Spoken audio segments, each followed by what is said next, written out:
नमस्कार मित्रों, स्वागत है आपका अपने YouTube चैनल विनय एकेडमी प्रयागराज में। हम लोग जुड़ते हैं कुछ महत्वपूर्ण करंट अफेयर्स के साथ जो को आपको क्वेश्चन आंसर के मूड में दिखेंगे और उनकी व्याख्या भी की जाएगी। बहुत ही इम्पोर्टेंट क्वेश्चन होंगे यहाँ से।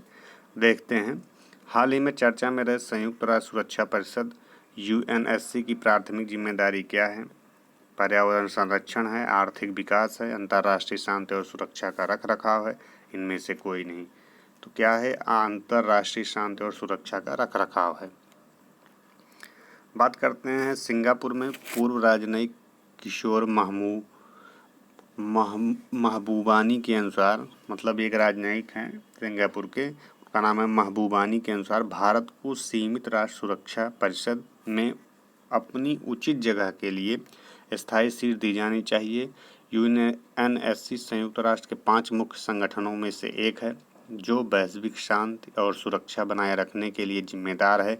सभी UN सदस्य देशों को UNSC के निर्णयों का पालन करना चाहिए। UNSC शांति के लिए खतरों की पहचान करता है, शांतिपूर्ण विवाद समाधान का आग्रह करता है और प्रतिबंध लगा सकता है या सैन्य कार्रवाई को अधिकृत कर सकता है। इसके सदस्य 15 हैं। ये पूछता है कभी कभी कितने सदस्य हैं? 15 हैं। वीटो पावर वाले 5 अस्थाई सदस्य जिन्हें बोलते हैं 5 हैं, वो पांचों को भी पूछ लेता है कभी कभी, जैसे यूक्रेन, चीन, फ्रांस, रूस, USA हैं। और 2 साल के कार्यकाल के लिए चुने गए 10 गैर अस्थाई सदस्य होते हैं। UNSC का मुख्यालय न्यूयॉर्क शहर में है।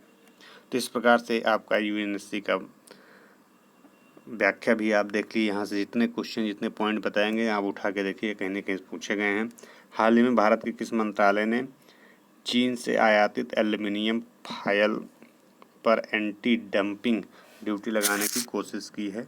मिनिस्ट्री मंत्रालय है, गृह मंत्रालय है, विदेश मंत्रालय है, वाणिज्य एवं उद्योग मंत्रालय। किसने लगाया? तो वाणिज्य एवं उद्योग मंत्रालय ने ऐसा किया है। व्याख्या देखते हैं आइए।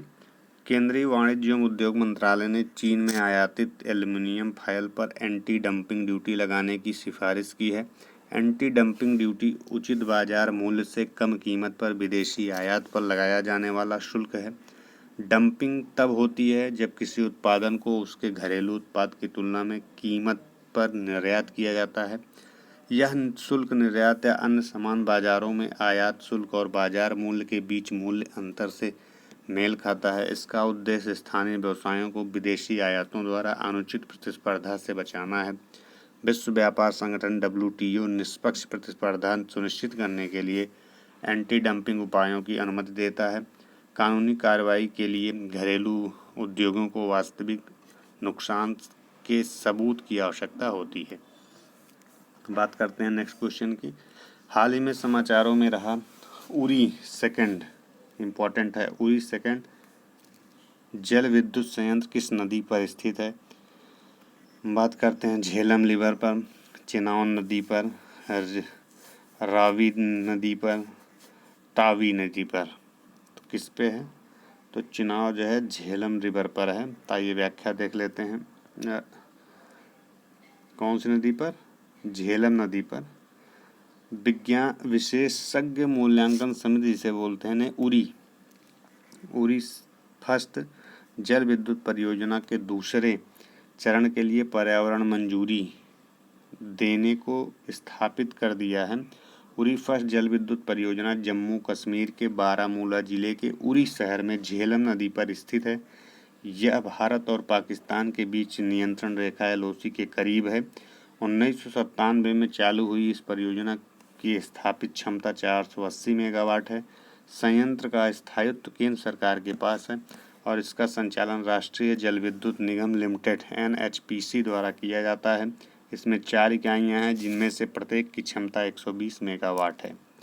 उरी देखिए, उरी एक कांड भी हुआ था जिसकी वजह से बहुत ही फेमस था, टेररिस्ट अटैक था, तो इसको ध्यान में रख लीजिएगा, तो यहाँ से क्वेश्चन बन सकते हैं। हाल ही में खबरों में रहा महतारी वंदन योजना किस राज्य ने शुरू किया था? तो महतारी वंदन योजना गुजरात से थी, छत्तीसगढ़ से, तमिलनाडु, केरला, तो छत्तीसगढ़ से महतारी वंदन योजना थी आपकी। आइए थोड़ा देख लेते हैं महतारी वंदन योजना के बारे में। छत्तीसगढ़ के मुख्यमंत्री विष्णुदेव सहाय ने घोषणा की कि 2 सितंबर को तीजा पोरा त्यौहार, कौन सा त्यौहार है? तीजा पोरा त्यौहार के दौरान वे महतारी वंदन योजना की 7वीं किस्त जारी करेंगे। इस योजना के तहत 7 मिलियन पात्र महिलाओं को 1,000 रुपये प्रति महिला प्रदान किए जाएंगे। पात्रता में 1 जनवरी 2024 तक 21 वर्ष से अधिक आयु के 36 निवासी शामिल हैं, जिसमें विवाहित, विधवा, तलाकशुदा या परित्यक्त महिलाएं शामिल हैं। आयकरदाता और सरकारी कर्मचारी शामिल नहीं हैं। कौन कौन नहीं शामिल है देख लीजिए। तीजा पोरा खेती में बैलों और भैंसों की भूमिका का जश्न मनाया जाता है, जो कृषि मौसम के अंत का प्रतीक है। छत्तीसगढ़ सरकार ने जरूरतमंद महिलाओं को वित्तीय सहायता प्रदान करने के लिए महतारी वंदन योजना शुरू की है। इस योजना की शुरुआत भारत के प्रधानमंत्री द्वारा की गई, जिसका उद्देश्य योग्य महिलाओं को वित्तीय लाभ प्रदान करके छत्तीसगढ़ में महिलाओं का समर्थन करना है। बात करते हैं, हाल ही में खबरों में आया पार्किंसंस रोग क्या है? पार्किंसन रोग है क्या? न्यूरोडिजेनरेटिव रोग है कि हृदय रोग है कि पौधों का रोग है? तो क्या है ये? न्यूरोडिजेनरेटिव रोग है पार्किंसन। आगे बढ़ते हैं, व्याख्या देख लेते हैं। शोधकर्ताओं ने पार्किंसंस रोग के इलाज के लिए माइटोकॉन्ड्रियल गतिशीलता का पता लगाया, जो मस्तिष्क कोशिका मृत्यु के कारण होने वाला एक न्यूरोडिजेनरेटिव विकार है। पर्यावरण, विषाक्त पदार्थ और विषाक्त प्रोटीन जैसे मैग्नीज प्रेरित पार्किंसनिज्म में माइटोकॉन्ड्रियल विखंडन और शिथिलता का कारण बनते हैं।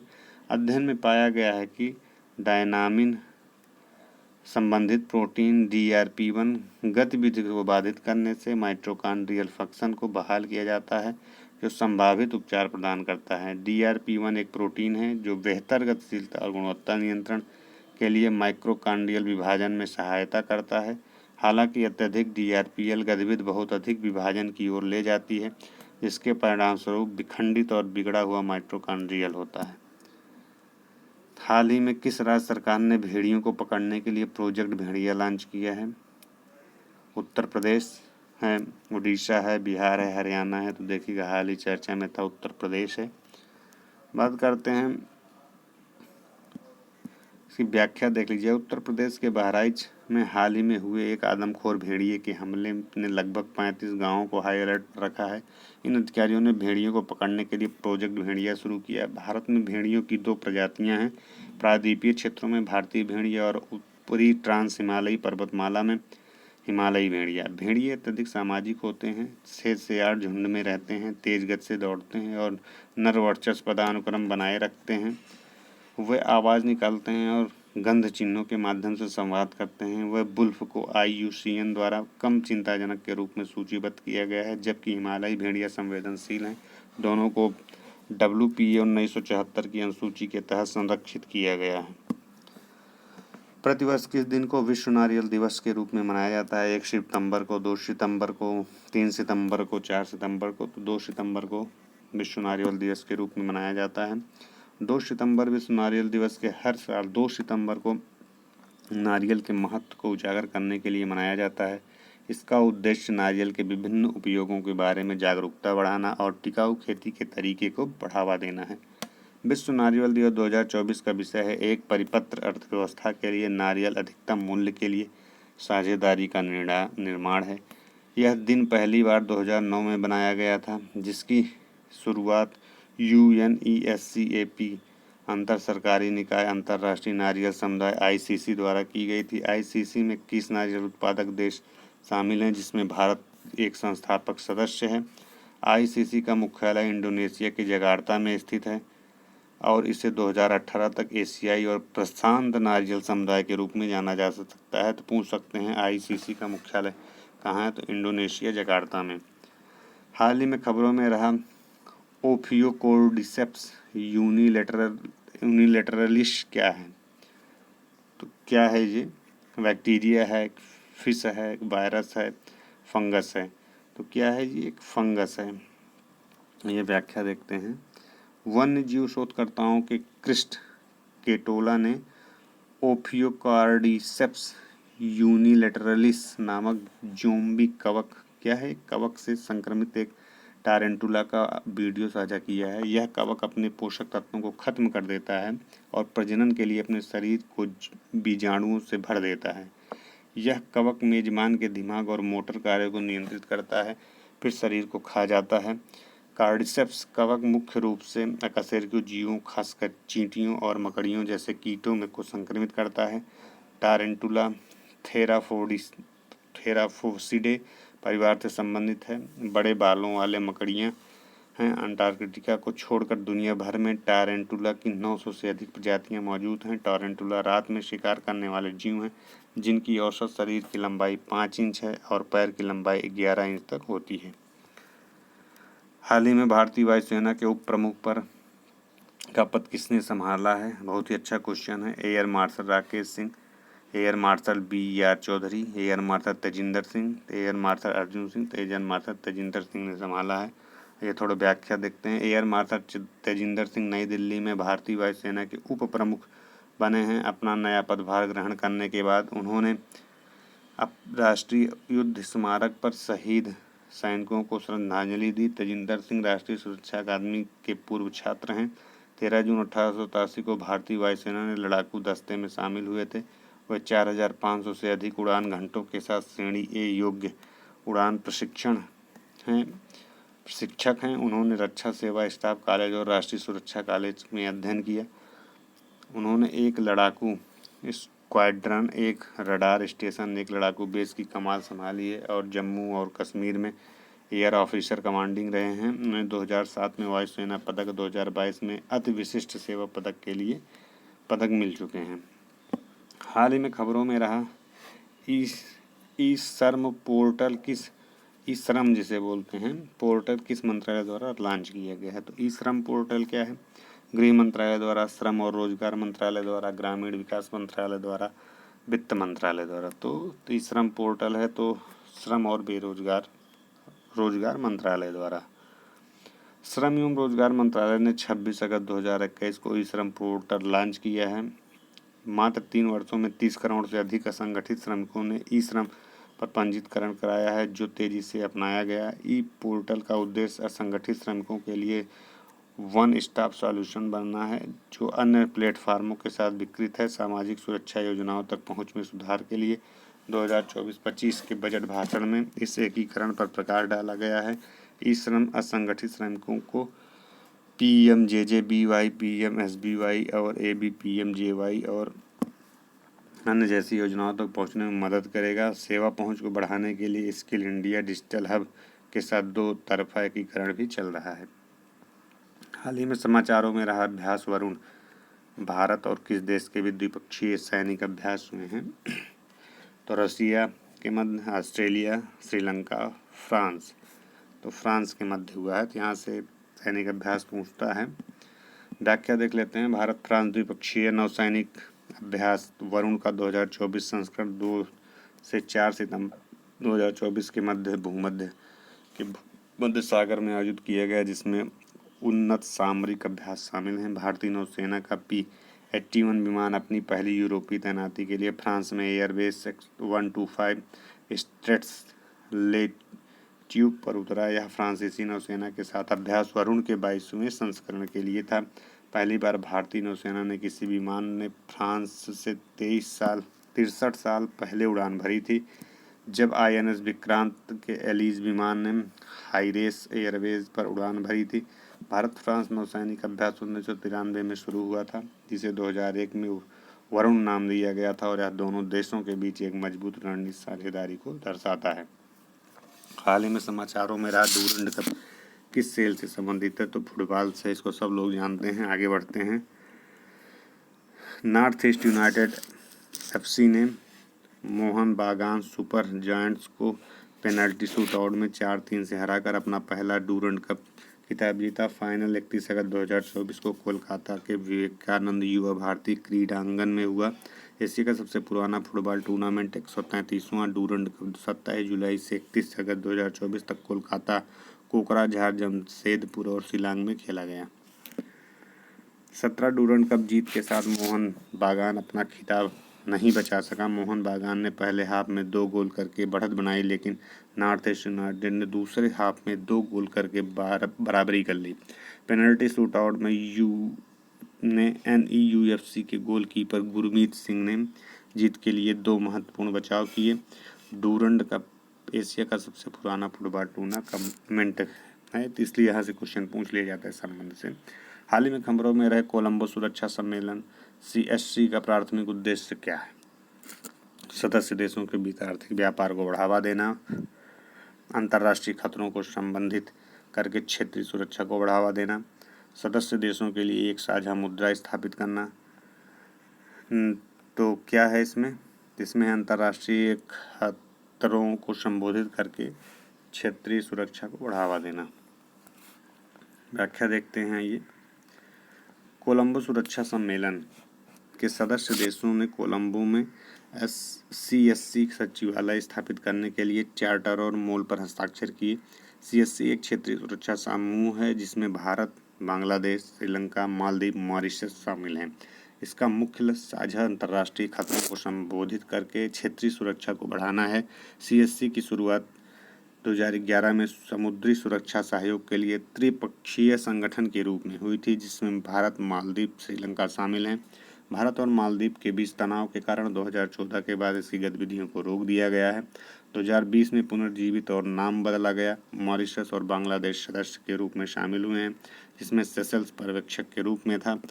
CSC की बैठकों में राष्ट्रीय सुरक्षा सलाहकार और उनके प्रतिनिधि शामिल होंगे। देखिए, यहाँ के क्वेश्चन के उत्तर से ज़्यादा महत्वपूर्ण आपकी व्याख्या है। क्वेश्चन आपके व्याख्या से मिलेंगे, हो सके क्वेश्चन हो बहु वही ना मिले, व्याख्या से आपको क्वेश्चन मिल जाए तो व्याख्या देखना बहुत जरूरी है। हाल ही में खबरों में रहे ग्रोम एल मिसाइल किस देश द्वारा जो है विकसित की गई है? चाइना के द्वारा, फ्रांस के द्वारा, रसिया के द्वारा, जापान के द्वारा। तो ग्रोमैप रसिया के द्वारा। आइए व्याख्या देखते हैं इसकी। प्रश्न उत्तर से ज़्यादा महत्वपूर्ण व्याख्या है आपकी। रूसी सैनिकों ने हाल ही में यूक्रेन के खार्किव पर हमला करके, कहाँ के? यूक्रेन के खार्किव पर हमला करके ग्रोम E1 हाइब्रिड मिसाइल का इस्तेमाल किया। ग्रोम E1 सोवियत काल की खत 38 मिसाइल पर आधारित एक आधुनिक हथियार है। इसे रूस ने विकसित किया था और पहली बार 2018 में प्रवेश किया था। ग्रोम E1 में मिसाइल और हवाई बम दोनों की खूबियाँ शामिल हैं। इसकी अधिकतम सीमा 120 किलोमीटर है, जिसमें एक उच्च विस्फोटक वारहेड और एक संपर्क डेटोनेटर है।